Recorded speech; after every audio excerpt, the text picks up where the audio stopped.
Welcome to Tea and Tarot for March 2022.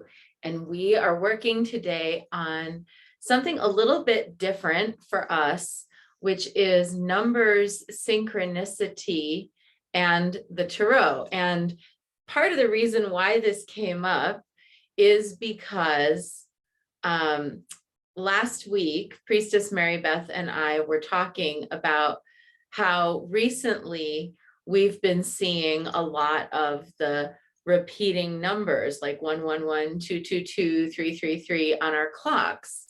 And I happened to mention that for like the last 2 weeks, I have seen 1111 twice every single day. And not with trying, it's not, and then that I've also like last week, I had like 3 days in a row where I saw 1111, 111, 222, and then either 333 or 444, and then 555 every day for a couple days in a row. And this has happened to me before. Raise your hand if you've ever gone through one of those. I don't even know how to call it, but where it's just like you're seeing the numbers, seeing the numbers, seeing the numbers. So if this is you, I saw that Linda had gave a little wave. And so then this week, Priestess Mary Beth and we started texting each other when we would see it, 111, 222, 333. And then much cackling ensued because it was like, I saw it too, or, oh, I missed it, but we kind of were back and forth with it all week. And then another friend who I had not talked to about this at all, we did not have any conversation, just started randomly out of the blue sending me messages, 111 or 1212. And I started sending them back to her. So I was like thinking about it and I was like, I think it's time for us to talk about numbers synchronicity. It's possible that we've talked about numbers in this group before under certain circumstances, but we're going to talk about it today a little bit differently. I kind of decided I was going to start to get to the bottom of this. In the New Age world, the numbers synchronicity has a whole pattern of meaning. I recently downloaded a meme to help me understand it. And so let me pull that up. Oh, before I do, I'm so sorry, but I am going to make you look at this because you have to see this. Because the other day, Albert cleaned Sherlock's ears, and this is what Sherlock did. You just have to see that. I can't get over it. He's so cute. And he kept his ears in that position for like the better part of 40 minutes. Like, I'm not letting y'all back in there. And he was frowning the whole time. Anyway, that's right by my meme. Okay, so here's the meme. Signs and synchronicities from the clock. So what I thought I would do, so cute. I thought I would do is I would just read aloud these meanings from the meme and see what you think about them. And then I wanted to give you a little bit of history about Pythagoras and his followers and their meanings of the numbers, as well as what Carl Jung had to say about the number synchronicity, as well as some discussion about the number synchronicity amongst us. And then I want to move into looking at what happens when you get multiple of a particular number in a reading specifically. And Linda says, oh my God, I'm having geometry flashback trauma.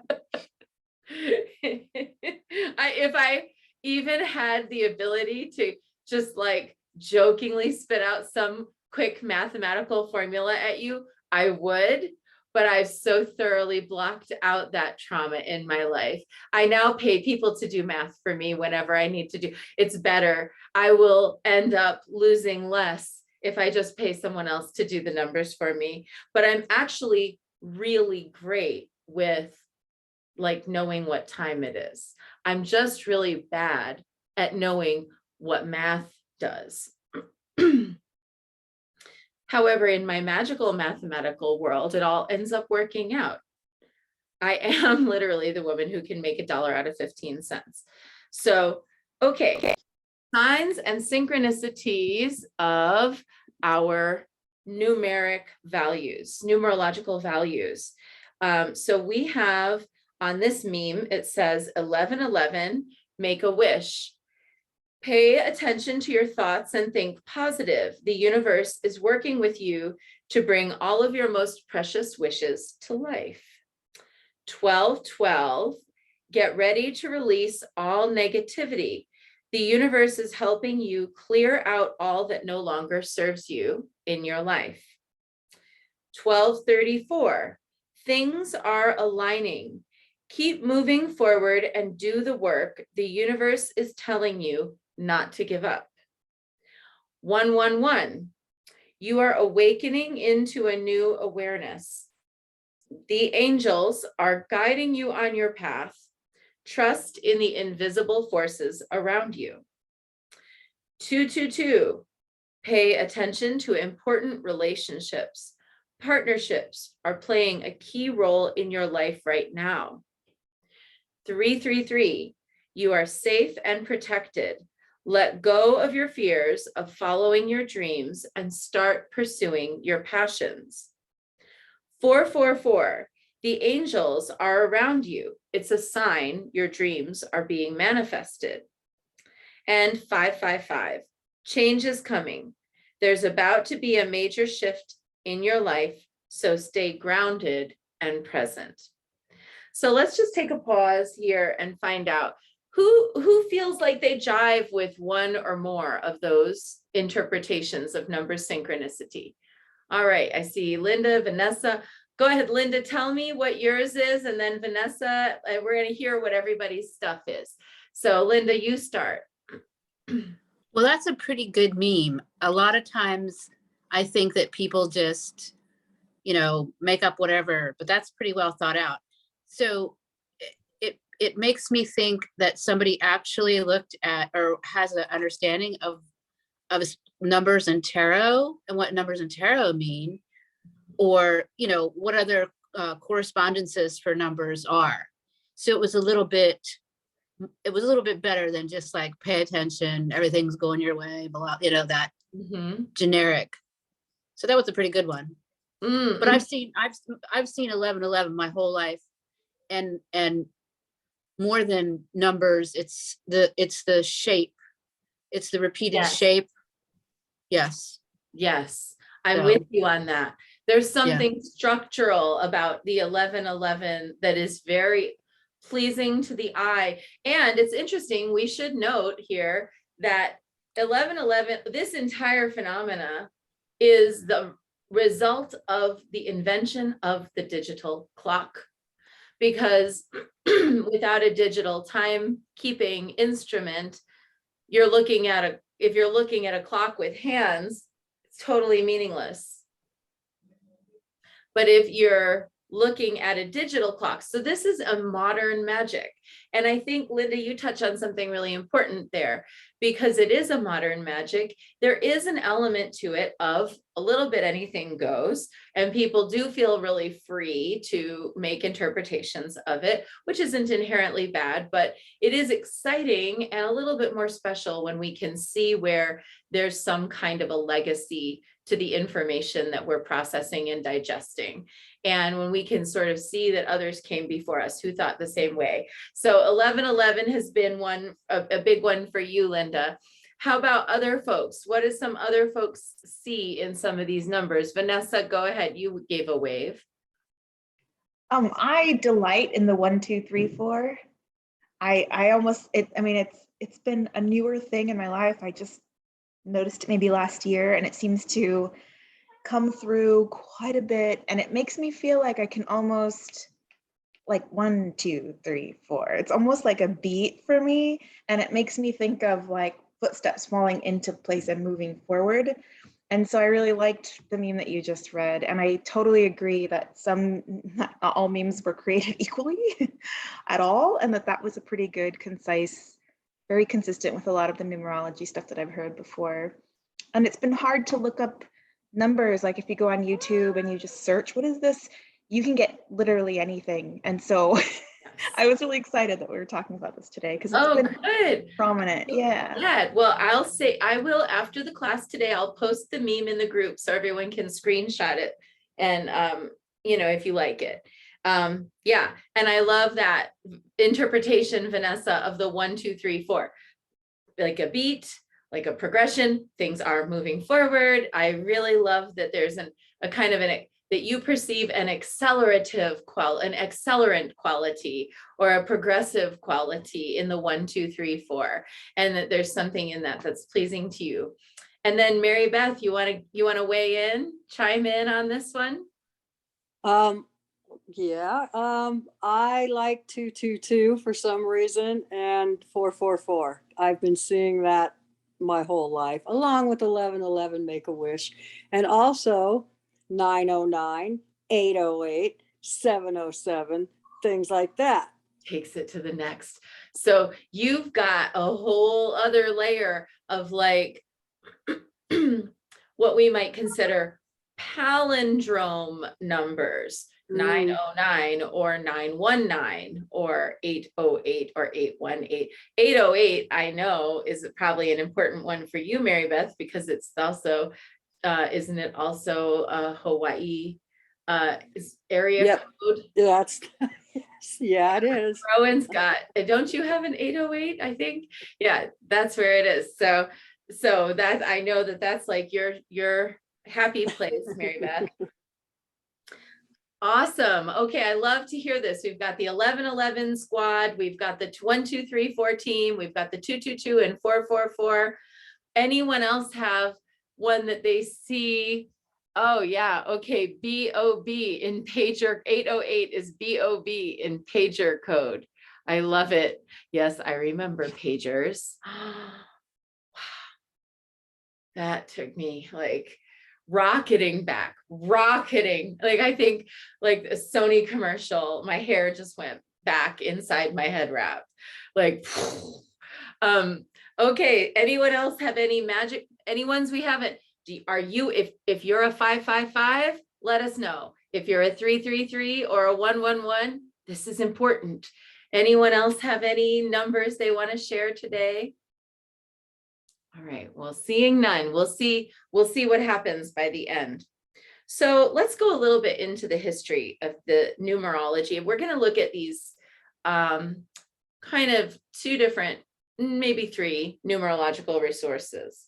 But we're going to start with Pythagoras. So Pythagoras is a great place to start because, and I will also, when I post the meme for this, I will also post somewhere in the comments, I have a brilliant YouTube video about Pythagoras, and it's done in a sketch animation where an artist is doing sketches and then speeds up the film and tells the story of the life of Pythagoras, who, by the way, was, excuse my French, as crazy as a shithouse rat, but also brilliant. And here in the Goddess Temple, we love crazy brilliant. We're with crazy brilliant. So he had some incredibly strange views, one of which was that he actually was terrified, get ready, of beans. Beans. He was bean phobic, like terrified, mortal fear of beans. Also tried to have someone killed. But a brilliant mathematician who trained the priestesses at Delphi. I know, mind blown. Vanessa's like, wait, what? Yeah. She says, I have a pot of the beans on the stove right now. Well, don't invoke Pythagoras at your altar. He will not show up. So Pythagoras was a mathematician in ancient Greece, 5th century BCE. he was involved with the oracle at Delphi, so much so that he was actually one of the trainers of priestesses and oracles there. He actually devised one of the most useful mnemonic techniques that I've ever encountered, which helps make your perception and observation more acute. Every day, he counseled the Sibyls in training that every day they ought to, at the end of their day, lay awake in bed and think through every single thing that had happened since the morning with as great of detail as possible. And one of the reasons why this exercise is so profound is because it trains the mind to begin to observe the moments in between notable events in one's timeline. The majority of us remember things almost as in flashes or snapshots of distinct moments, but we don't think about the time in between those moments. So often in your memory, you will perceive like, oh, I was in kindergarten, I fell down on the playground, this thing happened. And then maybe the next memory is of you sitting at home, eating ice cream with a bandage on your knee, and you're feeling better. But the time between when you fell down and got bruised and when you're sitting at home on the couch eating ice cream and feeling better often goes missing. And if we were, each of us, to reflect on the whole, on our lives, we would think of memory as something like a scrapbook where you're flipping pages and looking at moments, rather than as a movie that's all continuously shot. So when we begin to utilize this Pythagorean exercise of daily recall, part of the goal of this exercise is to string together as many moments as you can with the intervening action. So it wouldn't just be like, well, I got dressed and then I had my breakfast and then I went to the car and I got in my car and I went to work. It would be, I got out of bed on the left side, I walked to the bathroom, I got into the bathroom, I turned on first the hot water, then the cold water, then I pulled up the stopper, then I took my shower, I dried off after the shower. Even in the shower, there's a whole bunch of things. And then I dried off, I walked out, I chose my outfit. This is what I did. I put on my left shoe first, and then I put on my right shoe, etc. I took the toast, I put it in the toaster, and while it was toasting, I made my egg. You guys are getting too much knowledge about my super secret morning routine. So anyway, yeah, Proustian, says Vanessa, I think. Proustian, yes. I mean, if by Proustian you mean a really long, boring, and highly descriptive novel where absolutely nothing happens most of the time, but yes, exactly. I would definitely, Tara says, I would definitely fall asleep before a lunch recall. I love it. Where it's just like, yes, exactly. Well, that would be part of the discipline, right? Of this exercise would be to carve out enough time for this reflection before bed. And frankly, the better you get at it over time, the more time you would need before bed in order to completely recall your day. But it's also really helpful because honestly, to have that kind of memory of events in such a flowing way is going to help you feel more like, how do I want to put it? It's going to make you feel you are going to be able to locate things in time better. So a lot of the time, because of our snapshot memories, we forget the order of things. I regularly have to go back to my calendar and go, wait, was that on a Saturday or a Sunday? Or like this morning, I was making a post to one of the classes about one of my ordinations, and I couldn't remember, was that in 2006 or 2007? And so I knew it was not, I knew it had happened on a Sunday. So I had to go back and look, was this date on a Sunday in 2006 or in 2007? It was 2007. So our sort of snapshot memory dislocates us in time. But time, get ready for what I'm about to say, time is one of the only ways that we know that we exist. Otherwise, snapshots could just be like a dream that we're having. But when there's a timeline of events and we can recall it, we have a more secure awareness and perhaps a sharper perception of our own existence on the planet. And this figures in to Pythagoras's mysticism. Pythagoras was a mystic. He really believed that numbers not only had calculative value and measurable value, but that they had a spiritual essence. And he's not the first person in the world to believe that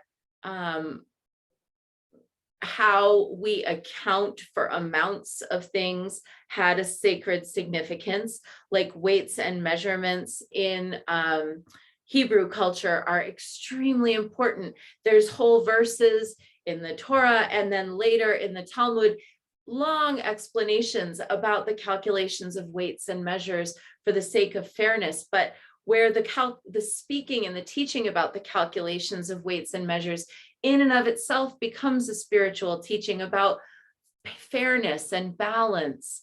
And, you know, we have also embedded within the Kabbalah tradition, a numerological kind of a relationship. We have embedded within astrological degrees, a numerological calculation. So, you know, Pythagoras isn't like the first one on earth to think, wow, that's numbers are significant, but he was one of the most notable insofar as how he understood numbers to function in the world. And I'm going to actually read this a little bit to you, just a little bit of this article. This is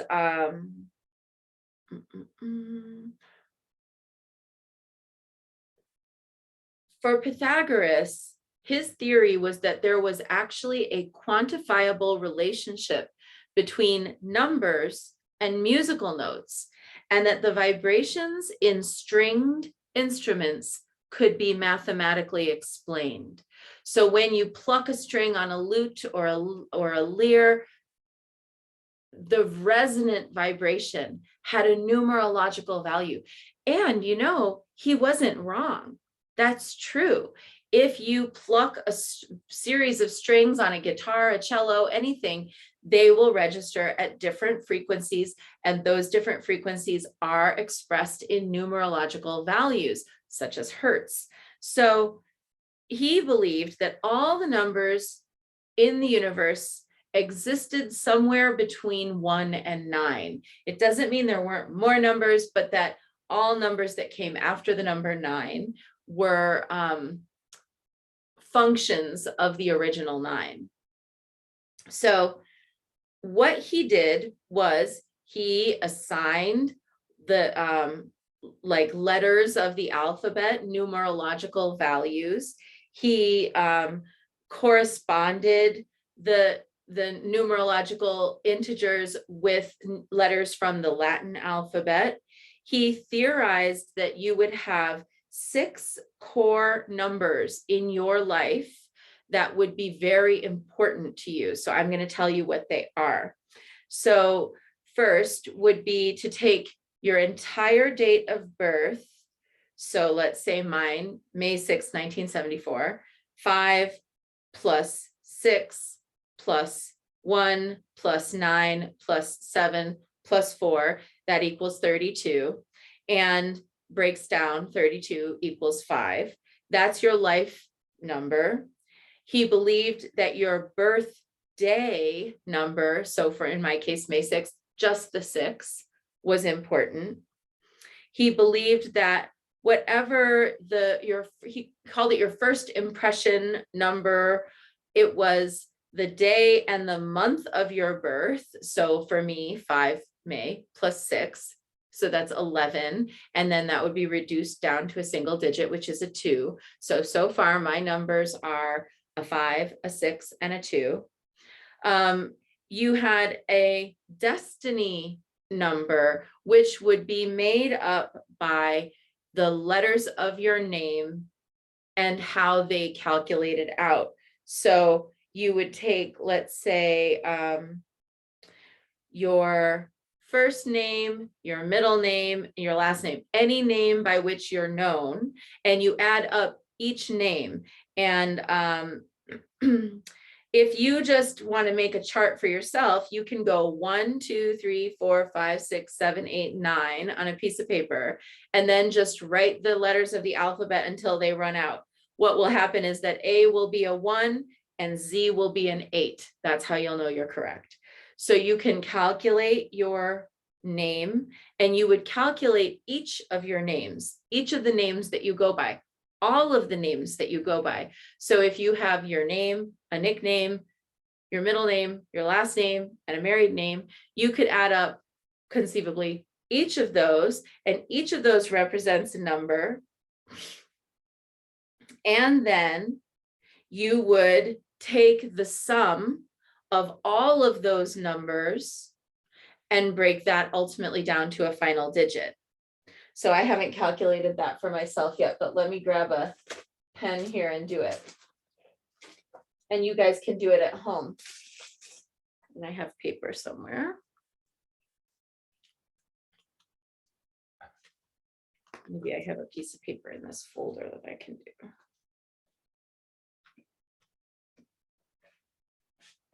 Not those. Okay.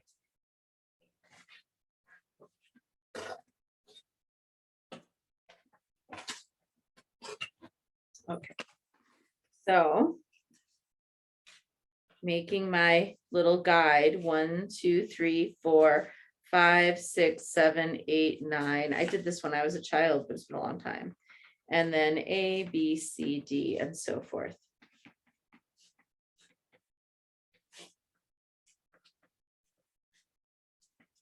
Let's take a minute to do this.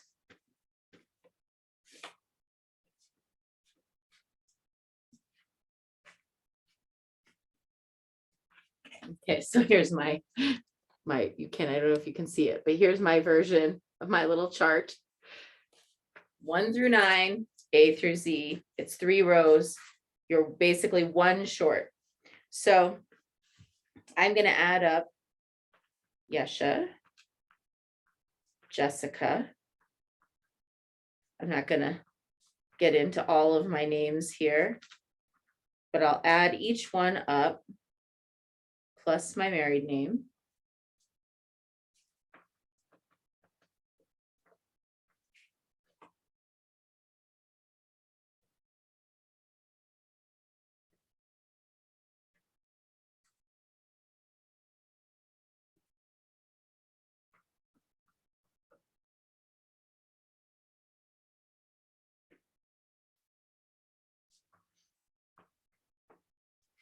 And let's say like with Yesha, it came up as 24, but I'm going to break that down to 6. So you're going to do the same thing.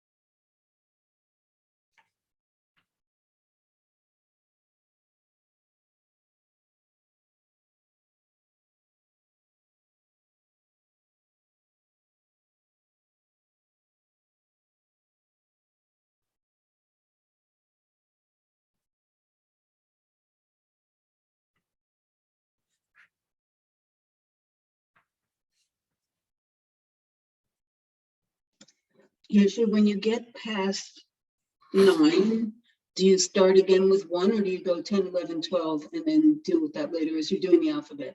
Nope, you know what, you get to 9 and you break it down. So for example, Matthews was a 28, which means 10, which means 1. I meant the alphabet. So A is 1, right? And then we go through 9, Yep, which is I. I, So what and is then J is 1, Uh-huh. And K would be, 2, oh, I see. So you just keep repeating 1 through 9, 1 through 9. 1 through 9, 1 through 9, 1 Got through it. 8 is how it'll come out. Gotcha. Mhm. Yeah, perfect.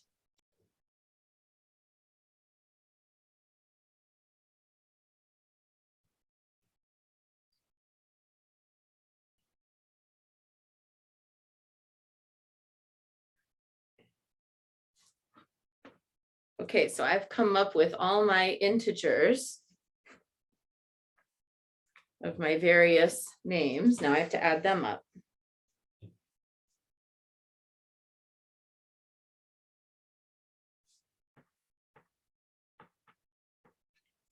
Okay, so my name breaks down to 7. That's my whole name. So that's my 4th number. And then from here, you're going to do your 2 more numbers. One is going to be the number of just the vowels in your name, and one is going to be the number of just the consonants in your name. Yeah, go ahead, Sherry. Hi. Hi. So it's Cherie actually. Oh, Sherry. Um, Thank you. It's spelled like Sherry. So so it equaled 32. So then I just add the 3 and the 2 equals a 5. That's Is that right? Yes. And then what about 11? And 11 would be a 2, 1 plus 1, under the Okay, Pythagorean system. So it's a 29, which equals 11. And then you break it down one more. That's right. Okay, great. Thank you. Yeah, perfect. Okay, so now I'm going to do my vowel numbers. And this is, now you add all the vowels in the whole name. So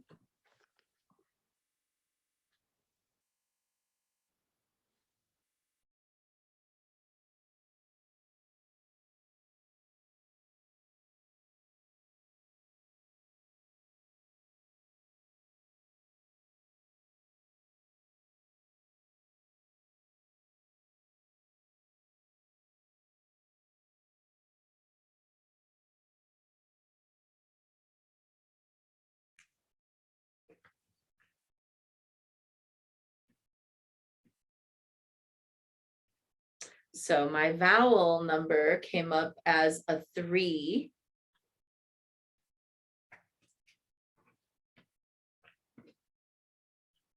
And then we're going to look at our consonants.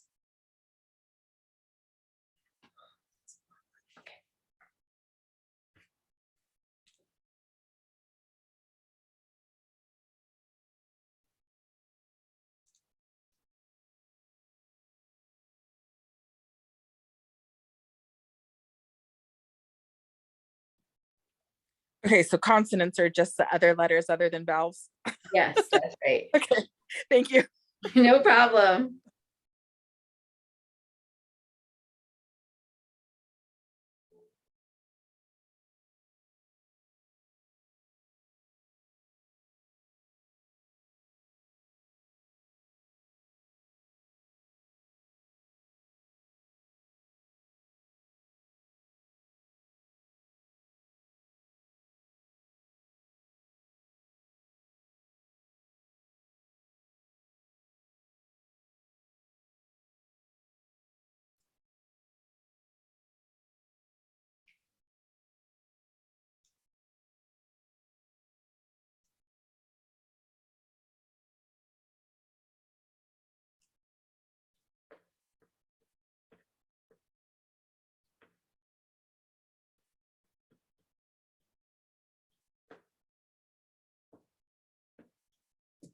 Okay, so now you've got all these numbers. You've got your six Pythagorean numbers. You want to put them all in a row somewhere. So your life path number, which is the result of all of your birth date, your birthday number, just the day, your day and month number, and then your whole name number, your vowels only number, and your consonants only number.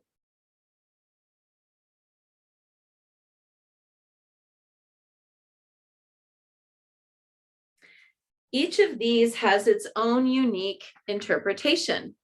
So for example, the life path number, that the first number that you calculated, the sum of your birthday, would show the main themes of your life experiences and the lessons that you'll be learning in this life. So that for me is number 5, and we're going to get to that, all of these meanings in a second. Your second number, which is just the birthday, the actual day, reveals your gifts, strengths, and talents, the things that can help you as you're aiming to fulfill your destiny. The third number, which is your day and month, is how others perceive us when we're meeting them for the first time, as well as how we interact with others. The entire name number is going to suggest both talents and vulnerabilities that are going to be a big part of your overall life lessons. The vowel number is a reflection of your heart's desire and what motivates you. And then the consonant number, it tells about kind of what are the things that others can perceive about us in our interactions. So some of these are a little bit similar, like number 3, the third one and the sixth one are very similar, but the third one is more about first impressions, and the sixth one is more about your overall, people's overall perceptions of you.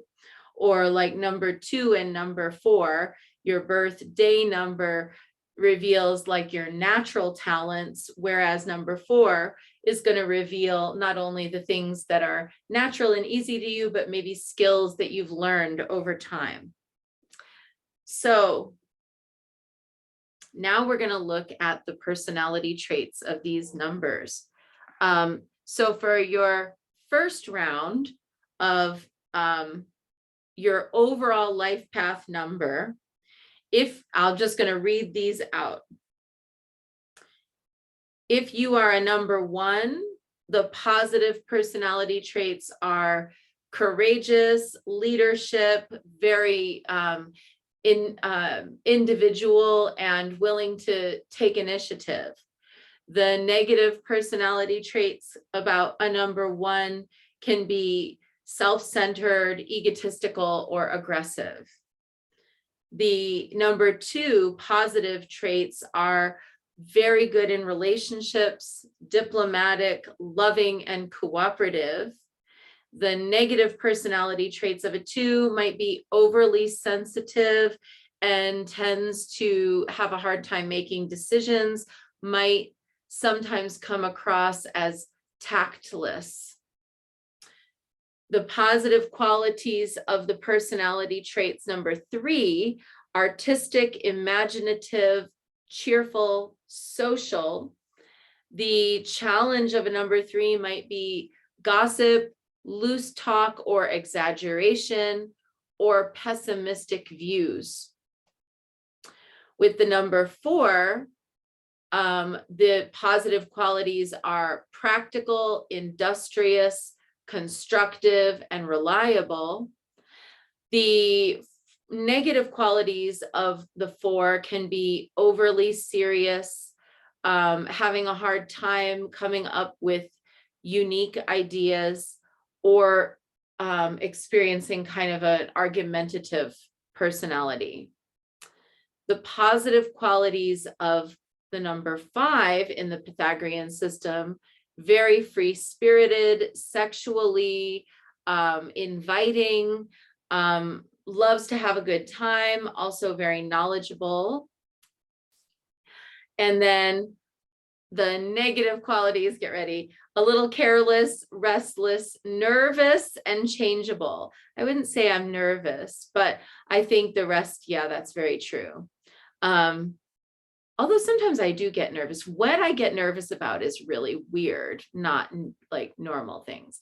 But the things I do get nervous about, like, for example, if somebody else in the room does something embarrassing, I feel like I will just die. I will just completely fall down into the floorboards. Even if it's not, I didn't do anything, it's not me, but I will just like, I just feel like frozen. So I guess that's true for me. Okay.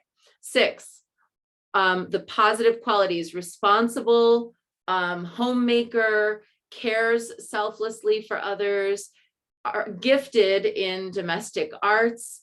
The 6 negative qualities: sensitive, struggles when they're alone, and can be very skeptical or mistrusting. The 7 is spiritual, wise, and analytical, and has the ability to come across as egotistical, lazy, or selfish. The 8 is organized, has good judgment, is structural and systematic, but the negative side of the 8 can be impatient, desires to be recognized to a fault, and might be materialistic.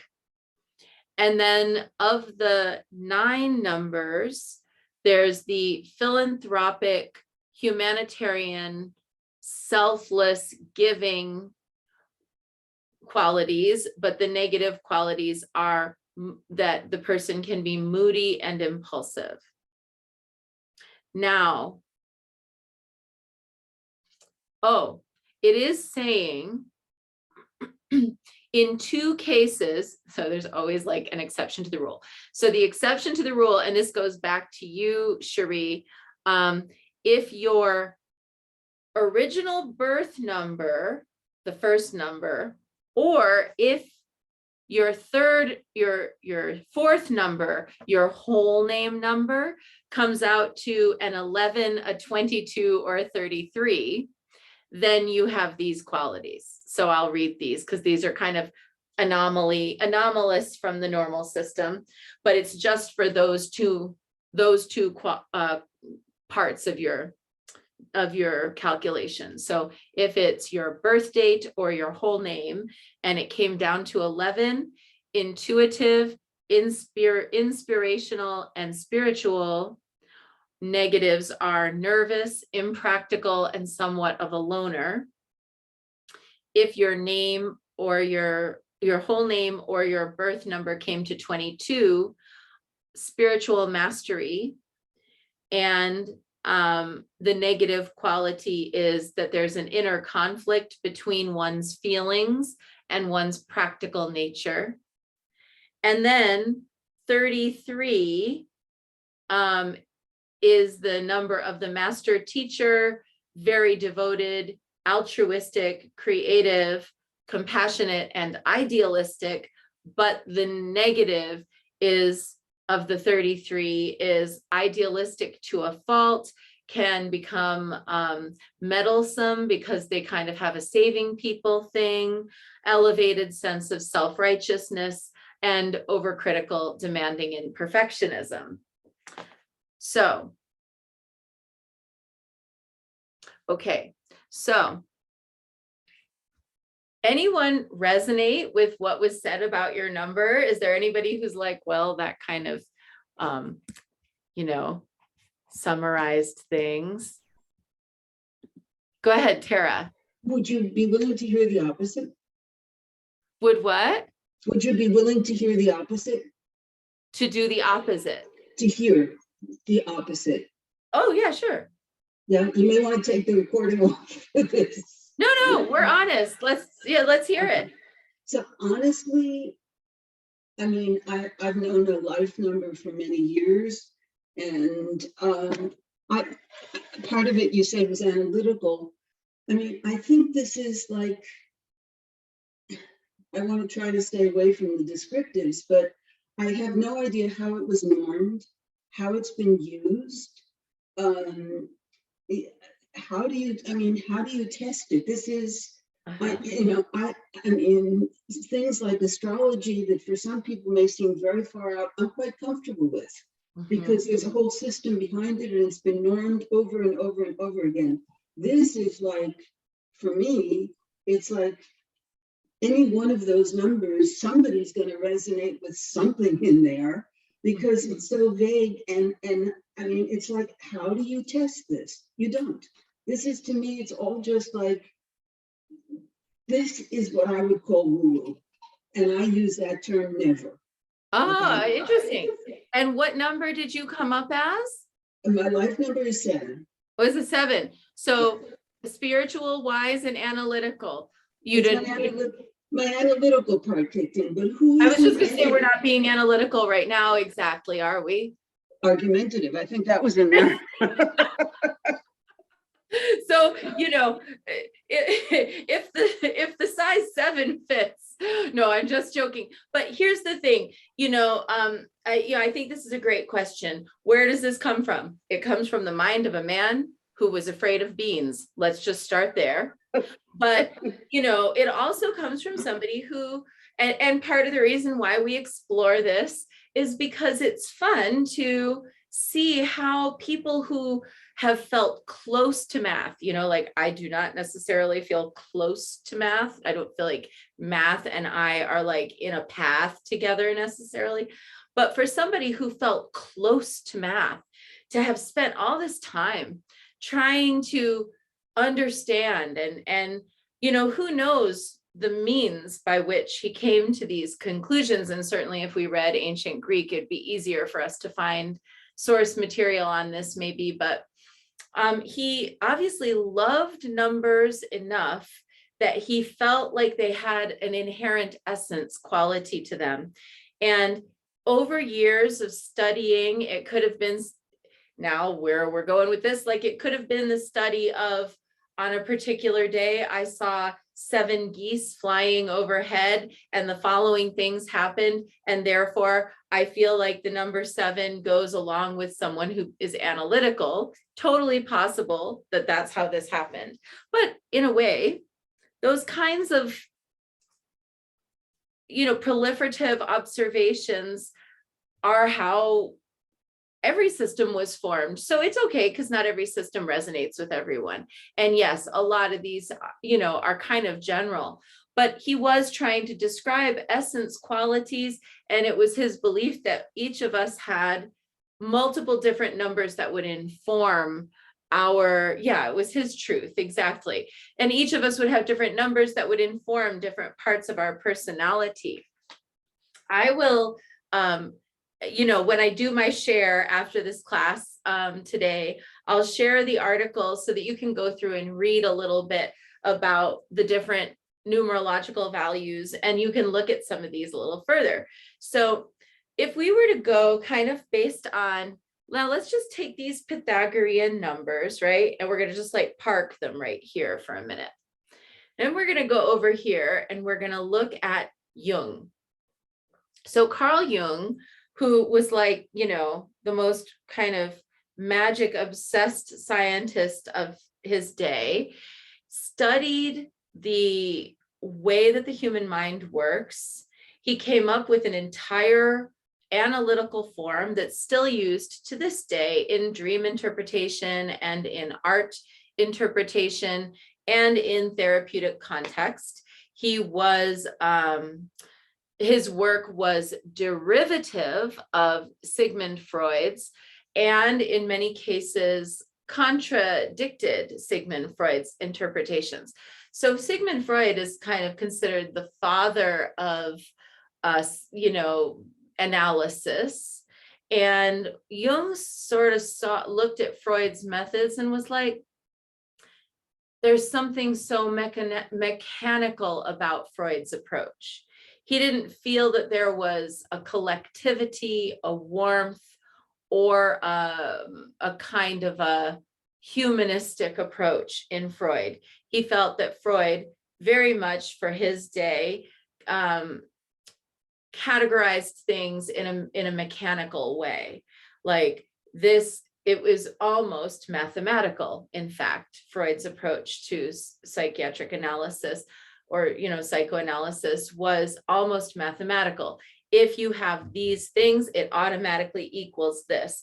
It was very black and white. Freud's not full of gray areas. A lot of his work is written in a kind of a pompous voice, very definitive. I happen to share a birthday with Sigmund Freud. I don't admit this very often. I would just like to also say I share a birthday with George Clooney as well. So just in case there's a little too much analysis, I also have my little party girl side. So yeah, penis envy, oh please, says Tara. Exactly. Like we all know, right? Like anyway, you can just make one out of a bread or a zucchini or like, clay, or you can carve one out of wood, or you can roll up cotton, like there's no shortage of pet penises found stuck in the chimneys in the ancient world. We know what was going on. So obviously, Freud has this very mechanical approach. Now Jung says, wait a minute, Jung's approach is like kind of the opposite in certain ways. Jung says there's a collective unconscious, a collective wisdom. It's made up of all of us. We all are accessing it all the time, kind of like the internet. Jung understood the concept of a networked consciousness long before there was an internet. We now live inside of that networked consciousness for the majority of every day that we spend looking at our computers or at our phones or whatever. We're inside of this networked consciousness that's constantly churning forth symbolism for us to assign meaning or derive meaning from. So Jung's perspective, now where Jung and Freud had something in common is that they both felt that the self was the most important aspect in the equation of understanding the mind. So Freud felt that it was the self in relation to others, like how you think and feel about others says something about who you are, and who you are is what informs that. So it's kind of a closed loop. And then Jung says how we think and feel is derivative of a sort of a collective networked consciousness, and you as the individual are what give that meaning. So like in Jungian analysis of dreams, for example, someone brought me a dream the other day and was like, I had this really intense dream. And I was like, let's just go through it in a Jungian perspective. Every single aspect that you saw in that dream is you. So if we start from that place of analyzing from the self, we can see a lot of interesting possible messages from the hidden, the subconscious or the unconscious that our brains are trying to share with us. So like if I'm in a dream and I go and I go to a cemetery and I see an apple and there's also a dog, and then I'm walking above a river and now I'm in a hospital and there's lots of people in the hospital and there's a doctor. I am the graveyard, I am the apple, I am the river, I am the hospital, and I am also the doctor. In the dream, each of those is an aspect of me trying to communicate something back to me. Now, I don't actually agree with these forms of analysis. As a spiritual practitioner, I think that these analytic schemes are useful in taking us in one step to analyze something, but I think that there's more to it. And that actually, at the end of the day, who we are is never separate from our relationship with everything going on around us. So I think it's true that both who you are in relationship to living beings and who you are in relationship to the collective unconscious are two aspects of this whole. And this whole is the place, this kind of total oneness is the place from which magic is born. It's who you are in this world and who you are not in this world. So as spiritual practitioners, then looking at Jung, we might think, so if all of these different numbers are aspects of the self, then in fact, going back to your comment, Tara, really we're all of it. We're all 1 through 9. We're all 11, we're all 22, and we're all 33. We're all of it at some level, but the numbers were significant. Now, what Carl Jung said, which I thought was fascinating about numerological repetition, Carl Jung described numbers synchronicity as a meaningful coincidence of 2 or more events where something other than the probability of chance is involved. So if you see 111, 222, 333, etc. over time, then at a certain point you have to say, okay, maybe if I only saw it once, like, if Linda rarely ever saw 1111, but no, she's seen it throughout her life. And Mary Beth, who was here before, if 222 and 444 were present, she might say, oh, like I've seen those all my life. So it's really the repetitive ones that we want to pay the closest attention to, not just any single one. Any single one, it could happen anytime to anyone. But if, for example, in a month or a week, you see 111 more than once, it's time to go investigate the number 1. And in the tarot, the number 1 is both the magician and all of the aces. And both, if you think of the magician as think of the magician as the team leader for the aces. Think of the high priestess as the team leader for the 2s. Think of the empress as the team leader for the 3s. The emperor as the team leader for the 4s. The Hierophant as the team leader for the 5s. And the Lovers as the team leader for the 6s. The Chariot as the team leader for the 7s. Either Strength or Justice, depending on your deck, as the team leaders for the 8s. And then the Hermit as the team leader for the 9s. So now we're going to just start there. So if your birth number came up 7, I'm going to just say, Tara, since you shared, since your birth number came up 7, we would go to your deck. We would go look at the Chariot card meaning, and we would look at the meanings of all the 7 cards. Now we're getting into something we can work with, right? It's not just arbitrarily assigned values. We're actually now getting into the deeper meaning of the synchronicities. And furthermore, let's say you being a 7, since there's nowhere in the clock that you're going to see 777, because that's never the time, at least on this planet. But let's say in a given week, you saw 7 o'clock on the dot or 7:07 a couple of different times. Let's say in a given month, you were drawing cards for yourself, for various different things, and you kept getting 7 of Pentacles, 7 of Swords, 7 of Cups, the Chariot, 7 of, whatever, wands. That would be a really good time to go and gather all the different resources related to the number 7, the meanings of the cards. What is the significance of 7 in numerology? What is the significance of 7 in terms of, things in the sacred world that come in sets of 7, the 7 pillars, the 7 Hathors, the, 7th seal, the,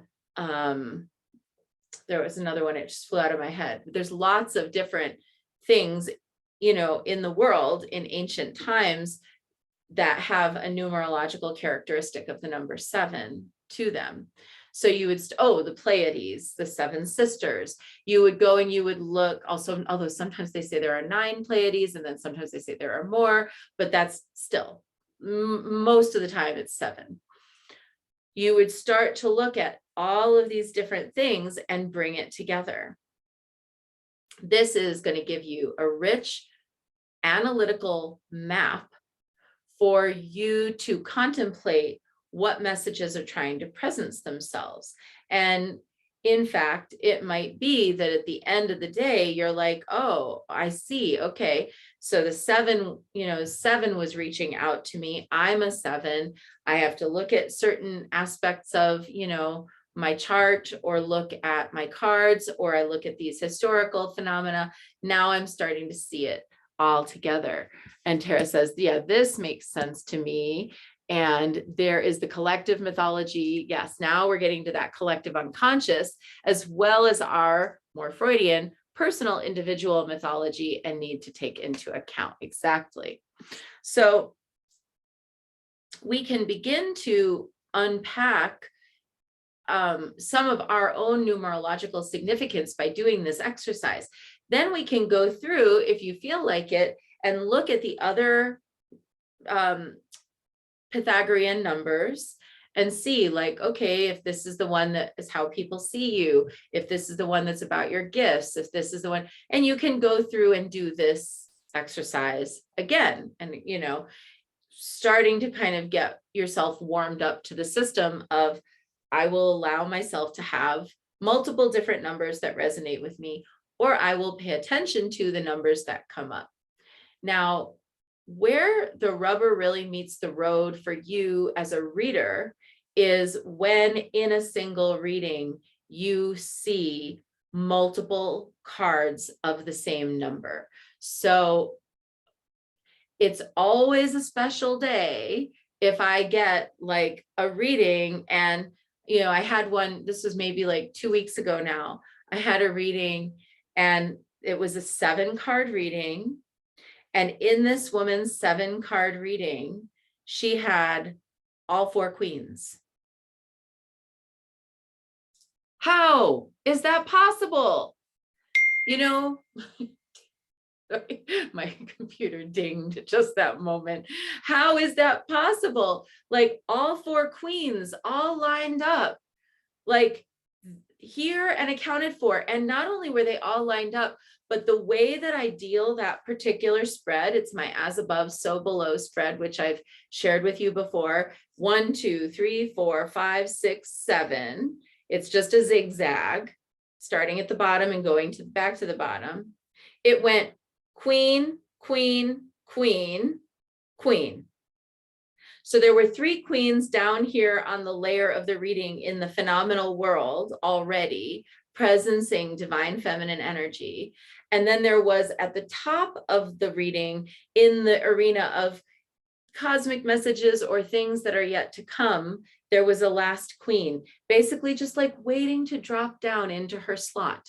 Like, here, you've accomplished this, you've accomplished that, you made it through this, you survived that, you learned this, and now you have this last learning to complete a sequence of lessons in your life that is going to basically ripen you and ready you to accomplish your goals. So this happens with queens, it happens with kings, it happens with other face cards, but it also happens with numbers. And when it happens with numbers, it's like a numerological jackpot that you have in the reading, just waiting for you to interpret it, which is why, it does behoove us to know some of the generalizations about these numbers so that we can take note. I mean, I myself probably could not memorize reams of text about like all the possible meanings of the number 7, but after this conversation today, I'll probably never forget. Wise, spiritual, and analytical, right? Here, we've discussed it. It's very powerful. We've had, kind of covered it. So it'll stick with me, that 7. I also know that in the tarot, the 7s tend to be risk, moments where there's a risk. There's going to have to either be a leap of faith, or where there's a vulnerability that's revealed, or where there's a stand to be taken, or where there's a decision to be made about how to best exercise one's resources. So I will think about that.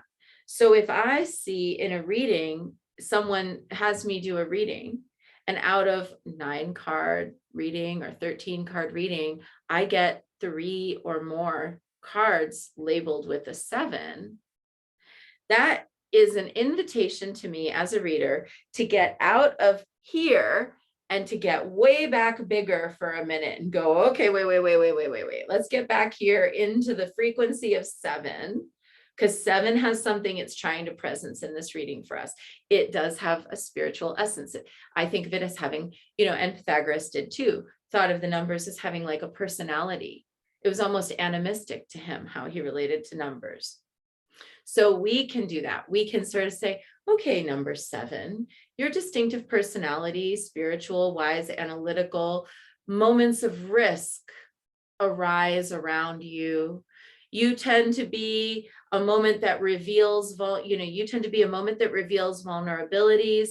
You tend to be a moment where there might be a stand to be taken, where a decision needs to be made.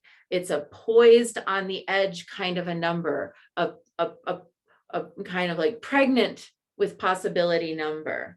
Anything can happen from here. And frankly, I think that's kind of why 7 is often considered a lucky number for people, because that thought of being at that poised at that edge of possibility is quite exhilarating. And to be in a casino and have the 777s come up and the jackpot is scored is like a really big moment, or to have other phenomena that happen that way. So paying attention to how we see these different number distinctions and kind of how they start to have personalities to us is going to potentially become an important factor in how we can assess a bigger picture message that might be trying to presence itself through a reading.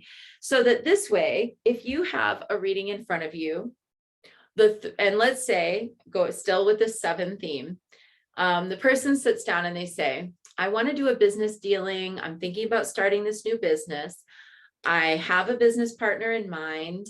I really want to know, will it work out? Is it the right time to be doing this? Are we going to be successful? So now I've pulled the 7 of Pentacles, the 7 of Swords, and the 7 of Wands. I'm missing the 7 of Cups. And I'm also missing the Chariot.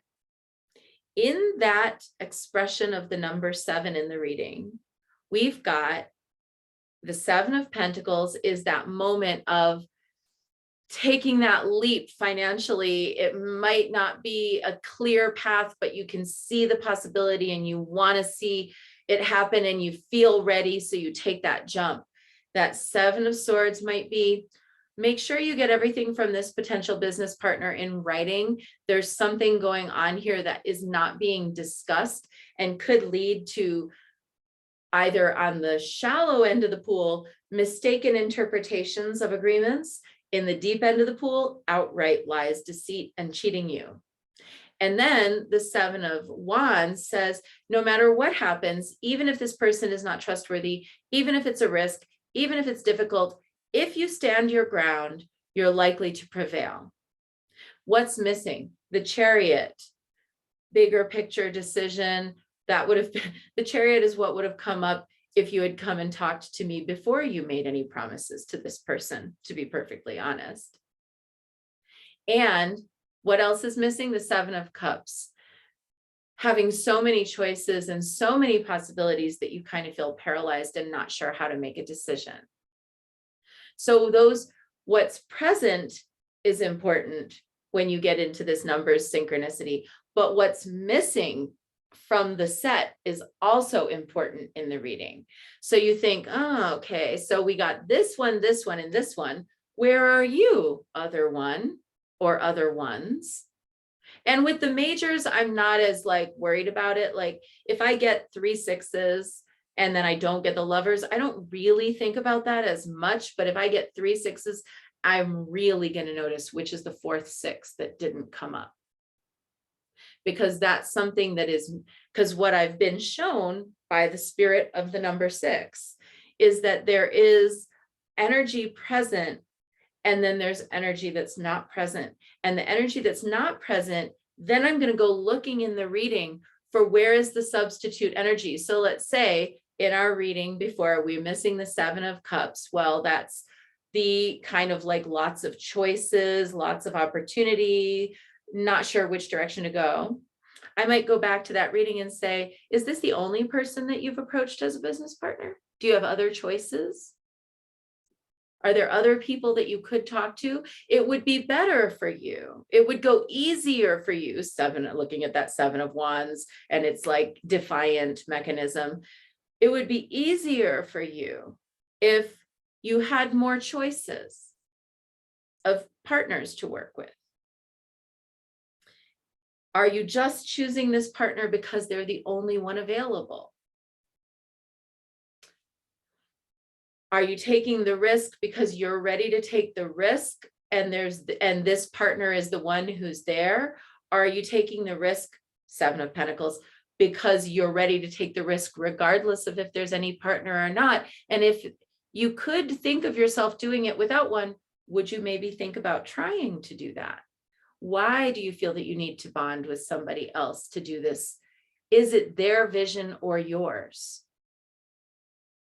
So there's a whole host of possible discussion questions that can arise out of the mechanism of analysis of the numbers if you think of them as spirits with a message. And if you think about each card in its suit with its traditional meaning, representing one aspect of that overall message and the ones missing as representing any number of things, but one of them being the possible antidotes to the problems that will be experienced in this particular life lesson, or could be, if you had it in a different way, that the reading is really strong and the one that's missing, like, you know, I might be really happy to see all the 2s all the 3s except for the 3 of Swords come up. I'd be thrilled to see you, spirit of adventure, in the 3 of Wands. I'm so happy, multiple streams of income and creativity in the 3 of Pentacles. I love all of the socializing and friendship present in the 3 of Cups. Super glad the 3 of Swords didn't come to the party. Good, stay there. So I'm going to like open up now for us to have a little discussion further about our feelings about numbers and their meanings and kind of what inspires us. But I did want to just sort of note that, you know, even though the phenomenon of looking at a digital clock, seeing 1111 or 111 or 222 is a completely modern phenomena with a kind of an anything goes energy to it, that nevertheless, for thousands of years, people have, in fact, understood numbers to have personalities. It's so interesting that I'm a 5 in this life, because in my world, 5 and I are like, kind of like, really? Like 5, it's interesting because I'm a daughter, as you know, of Oshun, Omo Oshun in Ifa, and Oshun's number is the number 5, which is related to the number of cowries that come up in her particular divination, one of her particular manifestations. Before I even knew anything about that, I always associated the number 5 with the color yellow.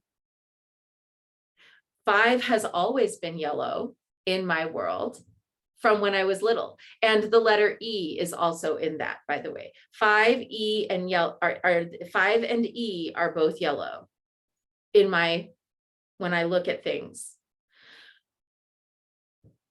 Figuring out that I had this relationship to the number 5, like I can even remember being, when I was like learning my numbers in first or kindergarten or first grade, I literally remember drawing a really thick, ugly, flat line across the top of the 5 and being like, he wears this ugly little hat, saying that to my mom. Like, I don't even understand, but I don't like this hat. And then drawing the E and being like, oh, you're more of the same. Feeling that, like, such a prejudice against E and 5 and the color yellow. I don't even understand where it came from. But to this day, I'm like, about yellow, I'm not. And what's interesting is that as I was looking at my name, E is the freaking most powerful vowel in my, it's everywhere. I can't get away from it. If I could choose the schwa instead of an E in all of my communications, I would. Because I feel like this. So maybe you have something like this in your life. Linda loves the schwa. She got a kick out of the schwa. The schwa de vivre. Vanessa wrote schwa de vivre. I'm dying. Okay, I'm dead. Okay, so, but here's where maybe you have things like this that are nonsensical. And you should go into that child self, into that memory, into that recall, that Pythagorean recall of your childhood, and think back. Were there letters and numbers, particularly numbers we're studying in this case? Later on, maybe another class we'll talk about synesthesia and the tarot, and when letters and numbers and sounds and colors and all of it have one flowing existence in your perception field. But think about, were there ever numbers that you were like, I just don't like that one? And is it the one that you end up with? Or is it in your set of numbers? Because that would be very interesting. Like, I was always really partial to 8. I have no 8s. I love the number 4. I have no 4s. It's like I yearn after the 4, but I can never have it. Okay, so tell me now. I'm sorry. I'm like nodding my head off over here because I'm like, yes, yes. And I just texted my friend who's in the class, like, I had a whole story and relationships and dramas between numbers and letters. There was correspondences between the numbers and letters, but they lived on their own planets. And like, they had relationships and they would get in fights, and some numbers really liked each other and some numbers really didn't. And some were really independent and some were really more social. And it was like my private world that made school so much more fun. It got me through so much. And I didn't like 3s. I thought 3s looked dirty to me when I was a little girl. I was like, ugh, dirty. I don't know what it was, but the 3 just was like, didn't have any manners and was like, just kind of wild. 3 is like the disreputable character in the numerological sequence in your life. Yes, and it's 3s. I looked up all my numbers. I have, out of these 6 numbers, like 4 or 5 of them are 3s. So it's funny because I've grown to really love that number. As an adult, I love a 3. And so that's really interesting. It's interesting, isn't it? How it's almost like we have a judgmental nature toward it until it reveals its mysteries to us. And there's kind of like a little, like, you know, kind of in that, like, what we resist persists kind of way about this. Like, I'm now a big fan of 5. I see 5, 5, 5 all the time. I'm now friends with 5. Like, we made friends, although I'm still kind of like, I would take the hat off the 5. I would still take the hat off the 5, but it's fine. I love the goal post of a 4. If only a 5 had a single post, with the curvature, elegant. But that capping, it truncates something that's reaching heavenward. And actually, if you think about the Hierophant, that is literally the nature.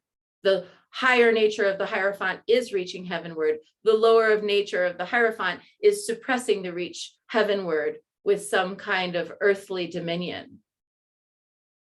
So thinking about your dirty little three, that dirty little three, filthy, wild, disreputable three, and what has salvaged it for you?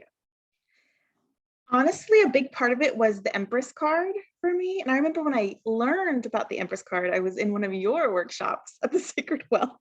And I was like, oh, the Empress. At that time in my Why life, is she a three? yeah. And then why is she a three? And like at that time in my life, the values inherent in that card were not interesting to me. I decided that was boring. And Boring, matronly, and imperialistic. Totally not interested. all of those things. Yes, I wanted to be a radical 9 so badly. But I love odd numbers now. I've become quite the fan. They used to upset me as a child. They were too unruly and disorderly for me. And then as a grown-up, I was like, oh, but you know what? A table can stand once you have 3 legs. It's the difference between like 2-dimensional and all of a sudden, boop, 3-dimensional. All of a sudden, Yes. creation, and like the potential of creativity and new life. And also Chinese medical school in the Tao of numbers, starts with the potentiality of the 0, the nothing, the void. And then you have 1 and 2. And from the 2 is the 3. And from the 3 is the 10,000 things. Like everything becomes possible once you hit the 3. And that was a big turning point for me too. So anyway, I could go on, but I will stop. No, I love it. Thank you so much for opening this door of conversation, Vanessa, and helping me not feel quite so crazy. And I see Linda has a hand up. Linda, share a little bit about your numerological relationships. Well, I don't have a hatred for any number in particular, but I have a problem. Dramatic. What are you, an 8? No, I'm just kidding. Just joking. Go on. I'm sorry I interrupted I you. have a problem with like 6 and 9 because a lot of times in typography, they're the same. Mhm. And that has gotten me into more trouble than I can count. Literally, it was, yes. So I have a problem with like the shape because it's interchangeable. It can be interchangeable. Yes, it can. And are you a Pisces? What's your sign? I'm Sagittarius. You're a Sagittarius. Okay. So yeah. All right. The 6 and the 9, and it's the interchangeability. It's almost like it feels to me like they're indistinct is what you're saying. That you look at the 6 and you look at the 9 in typography, and even though it's clearly that there's a reversal, somehow it's really easy to transpose that, get it wrong, make a little mistake with it, and that they don't sort of come across to you as distinct. Yes, they're deceivers. They're deceivers. Yeah. I love this. I love this. Yes. So it's almost like, now I have a further question. Is it that the 6 is the original and the 9 is the imposter? Or yes. Okay, the 6 is the original and the 9 is the imposter for you. Yeah. Okay. So through this, then you feel like, well, there's an original and a copycat. Yes. And they're kind of deceptive. Yes. And so for you, if your numbers boiled down, like if you were doing something and you see a 6 or a 9, you might, in a tarot reading, especially because when the cards get flipped upside down or your reversals or things like that, it's even harder sometimes to tell the difference. Yeah. You might bring that energy to the reading. So even though a 9 is actually a really positive card, pretty much in majority of the suits, you know, the 9 of cups is joyful, the 9 of pentacles is satisfied, the 9 of wands is, you know, kind of like almost there. The 9 of swords is pretty rough, but then there's the 9 of the hermit, which is a fairly peaceful, harmonious card.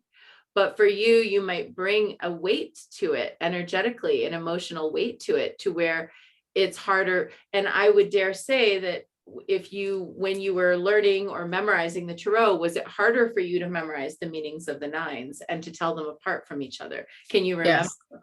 Mhm. Yes. Yeah. Because these types of subtle influences that we carry within us can have an effect on those kinds of things, like our Pythagorean recall. Like we're not able to remember. We might look at something. I had a really hard time with memorizing the 5s because I had brought that energy to it. I had a really hard time memorizing the difference between them. For a while, when I first started reading, all 5s just meant one thing: turning point. And I just kind of left it at that. I didn't want to investigate further. It took me time. So sometimes our negative relationship to a number can influence how we perceive even the meaning of a card. So then being willing to investigate like this. Now, Yeah. Linda, do you have any numbers that you feel like, oh, that's a good one? 3. I like 3. You like 3. Yeah. So what is it about 3 that's attractive for you? Well, it reminds me of a triangle, and that reminds me of a pyramid. And I think pyramid is the most stable shape.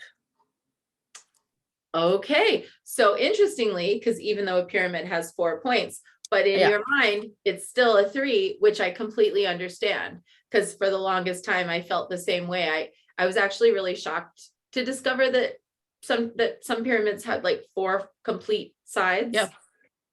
Because in my mind, they were triangles. So I get it. So for you, there's something there about the triangular shape, the 3, stability, security, longevity, dependability, and spiritual attainment. In Egypt. Ancient Egypt, right? Yeah. Hearkening back to that. So you see 3 and you're like, that is a trustworthy old number. Yeah. Reliable and known and mystical and magical. I love that. All right, we have time. If anyone has, we have like maybe time for one more. Does anyone else have like a number that you want to share? You're like, I've always liked this one, or I've never trusted this one. Anyone else have one you don't mind sharing? Me? Yes, go So ahead. I have like 5 as well. And before I didn't know the meaning of 5, I was okay with it. But when I start learning more about numerology and I look at the pattern of my life, and it turns about, how life, is completely, your life is completely changing. And I kind of like 5 looks scary to me. And, and interestingly today, I wear yellow. Uh-huh. And I was like, oh my gosh. And again, when I do my calculation and then the 5 showed again, I said, oh no, I'm just thinking, of what's going on right now in my life. I said, oh, here's the 5. But one thing is like, compared to what Linda said, I felt like the 5 was like equal to a 2 to me in a different way. And I'm more comfortable with 2 than 5. Oh, interesting. So for you, similar to Linda's 6 and 9 with an original and an imposter, there's 2, which is the original and trustworthy, and the 5, which you felt a little suspicious of. Yes. And of course, then what you resist persists, and 5 ends up being one of your numbers. And for those of you, I mean, I know not everyone knows Hekio Sorayam, but she is literally the embodiment of Oshun, like Oshun on earth. So just like beautiful and talented and smart and a healer. So how perfect that your Oshun nature and that connection with 5 revealed itself to you to rescue the number, but still there's something in you that yearns after that too.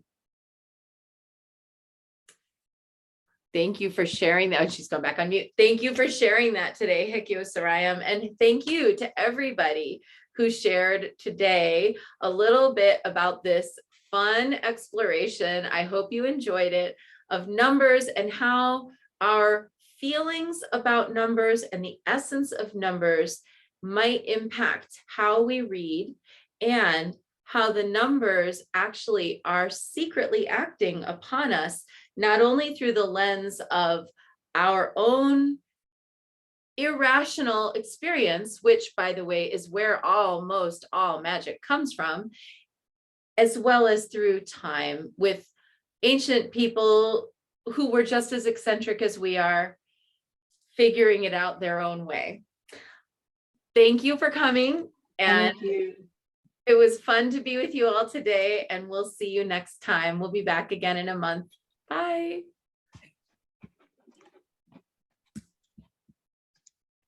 I think 5 is a mover and shaker, says Tara. I love it.